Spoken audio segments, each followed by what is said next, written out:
Rentrons dans un sujet qui est très vaste, et c'est pour ça que l'on va voir seulement le bout. Mais ceci nous permettra, à la fin du chapitre, de pouvoir maîtriser un minimum et comprendre l'utilisation et la fonction de ce qui est une expression dans After Effects. Tout d'abord, une expression dans After Effects, il faut le vouloir, c'est-à-dire que de base, on n'en trouvera jamais ici. Pour afficher des expressions, on va utiliser, nous dans notre cas, pour l'exemple, les valeurs de rotation de notre carré. Donc pour placer une expression, on l'avait vu dans un chapitre précédent lors des présentations des calques, pour lier, du moins parenter des valeurs à une autre, on pouvait parenter en utilisant le lasso qui était ici, mais pour parenter précisément des lignes, on avait vu ensemble qu'il fallait décomposer un petit peu la ligne ici. Donc si nous c'est rotation, on va pointer notre souris, en tout cas notre curseur sur le chronomètre, et on va Alt, donc enfoncer la touche Alt et cliquer en même temps, ce qui va nous permettre du moins d'afficher de nouvelles valeurs, et entre autres ici de trouver ce fameux lasso qui nous permettait d'aller chercher de nouvelles valeurs précisément.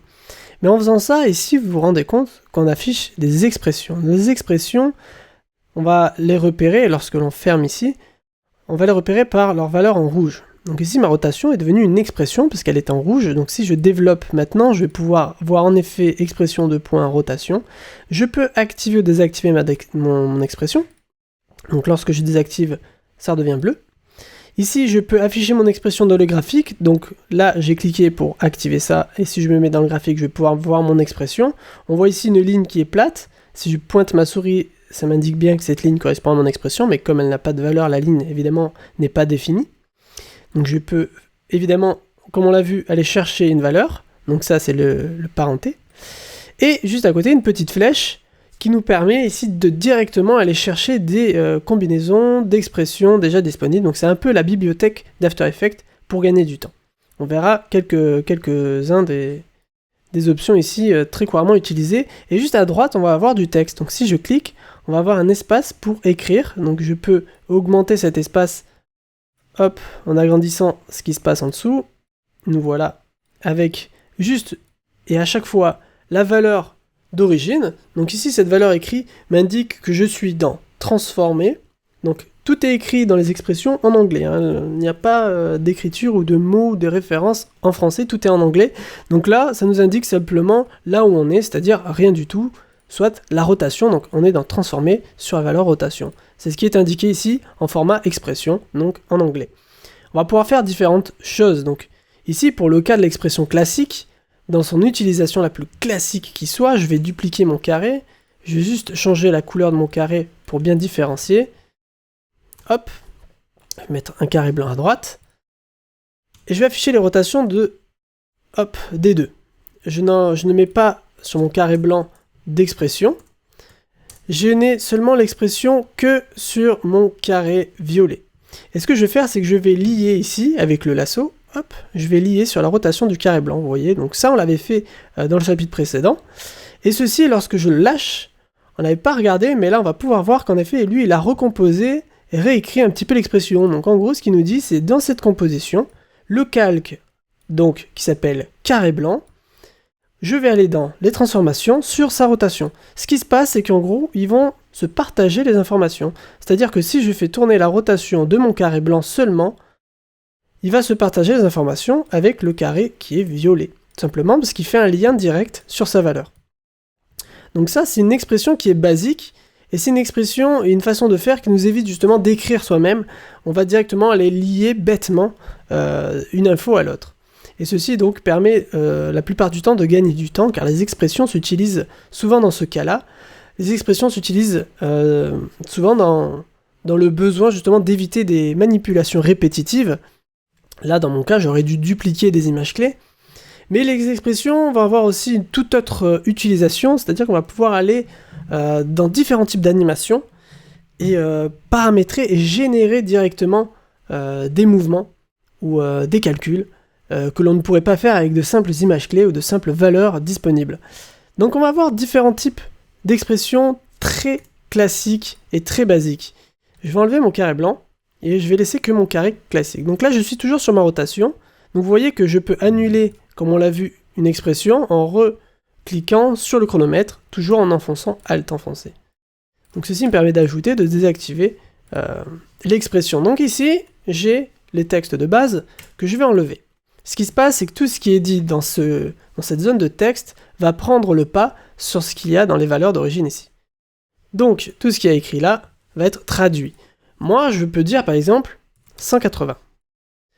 Lui, il va juste lire, ok, donc il y a écrit 180, je prends la référence qu'il y a là, du moment que ce qui est écrit là est correct et qu'il n'y a pas d'erreur de frappe, donc là dans mon cas, c'est pas très difficile, j'ai juste mis des valeurs, une valeur, et il va la réinterpréter ici, donc dans ma rotation, ça sera 180 degrés. Donc là, il a tourné ça, donc si je mets par exemple 41, hop, on voit que mon carré a pris 41 degrés.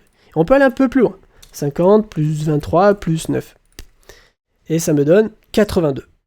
Donc vous voyez qu'on peut aller du coup encore plus loin. Si je fais 50 fois 2, donc le fois, c'est-à-dire la multiplication, valeur de multiplication, c'est étoile ou l'astérix du pavé numérique. Et là on peut voir qu'il est allé à 100. Il a multiplié par 2,50.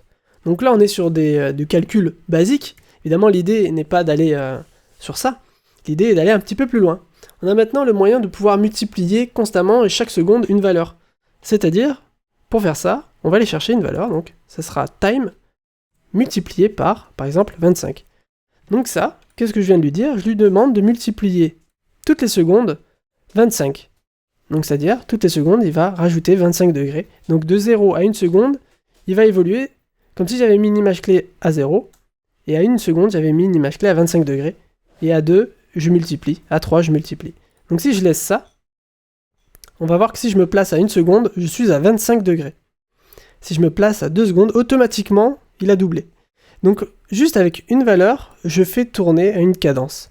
Évidemment, il y a plusieurs autres options. On va en voir au moins une autre qui est juste hyper classique. C'est la fonction qui s'appelle wiggle.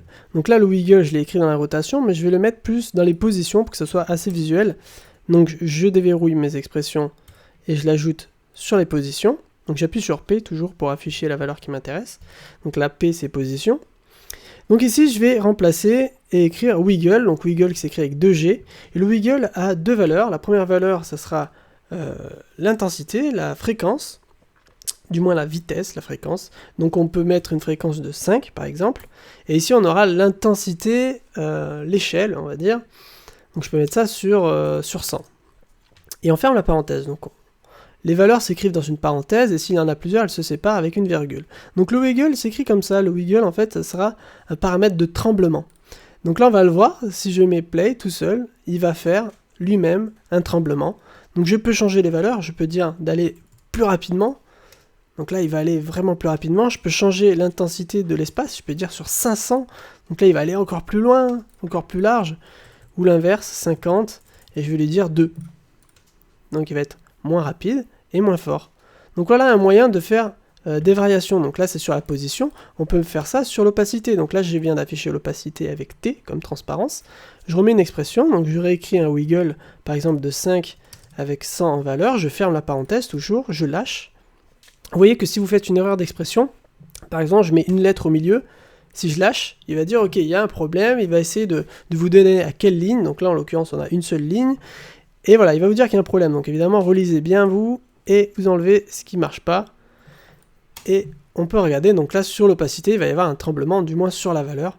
Donc on va avoir des valeurs un peu moins, plus fortes. Donc voilà, c'est pareil, c'est un effet de tremblement. Le wiggle, ça se retient. Et c'est très simple à mettre en place. Les expressions, comme on l'a vu tout à l'heure, ils prennent le pas sur la valeur que l'on donne.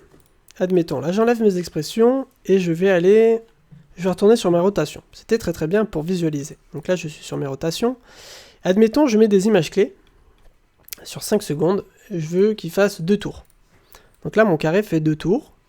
Et si je rajoute des expressions au milieu de tout ça, et je dis par exemple time fois, comme on l'a vu tout à l'heure, là, il va oublier mes images clés.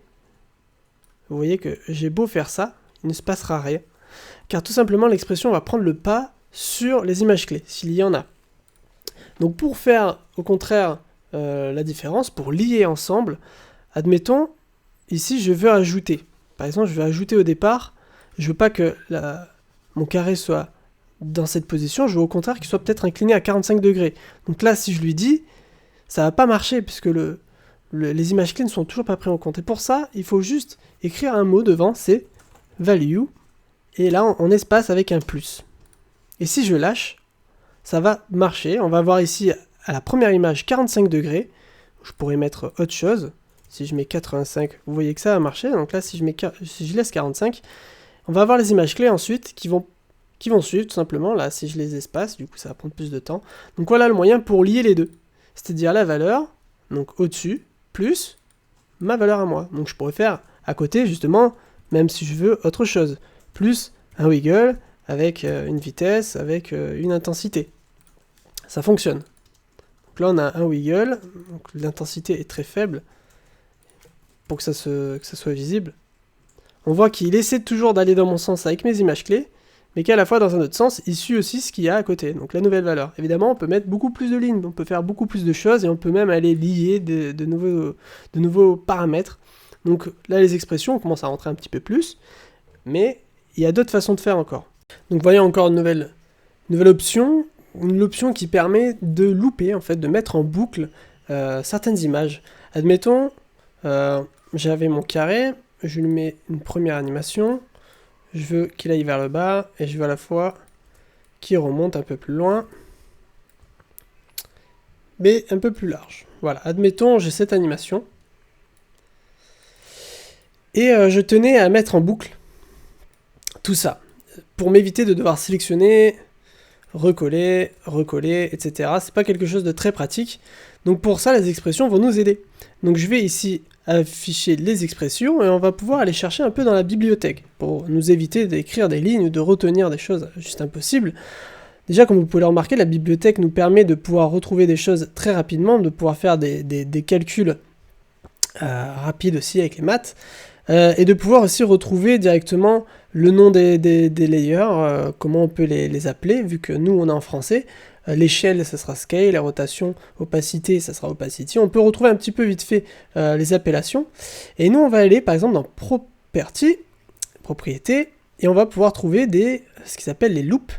Et entre autres, le loop out qui nous permettra de faire une boucle. Le loop out, si on l'active, il va donc nous coller l'expression juste en dessous. Et si je lâche, je n'ai plus qu'à regarder ce qui se passe. Il tourne en boucle. Il met en boucle mes 3 premières images, c'est-à-dire à chaque fois qu'il va arriver à la dernière image clé, il va reprendre la première, instantanément. Donc, c'est une bonne chose. Et justement, si je regarde ma trajectoire, je vois que c'est correct et que ça tourne. Maintenant, on voit qu'on a différents types. Ici, on a le type cycle, c'est-à-dire qu'il reprend le même cycle, mais on peut faire par décalage. Donc en anglais, ça sera offset. Donc O2F-S-E-T.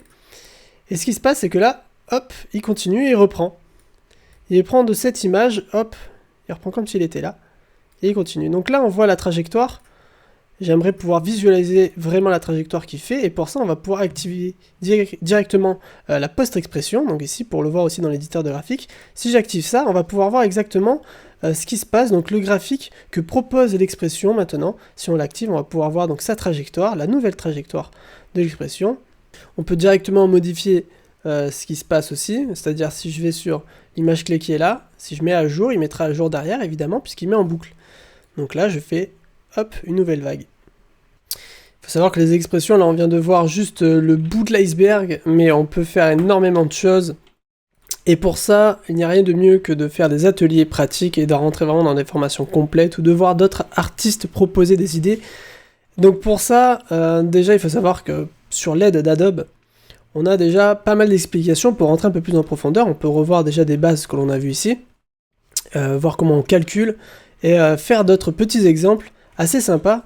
Donc déjà, rien que dans l'aide, on a pas mal de choses, et on a aussi des exemples, et on pourra tomber donc sur des références comme MotionScript, donc c'est quand même pas mal de contenu à exploiter, sachant que les expressions, c'est quand même un gros morceau d'After Effects. C'est pas non plus indispensable, mais sachez que lorsque l'on utilise, vous pouvez remarquer, par exemple ici, on peut avoir des conditions, voilà, des conditions classiques if et else, et je peux vous assurer que lorsqu'on commence à utiliser ces principes aussi basiques soient-ils, on gagne rapidement du temps, et aussi à la réutilisation de ces projets, c'est quand même un gros gain.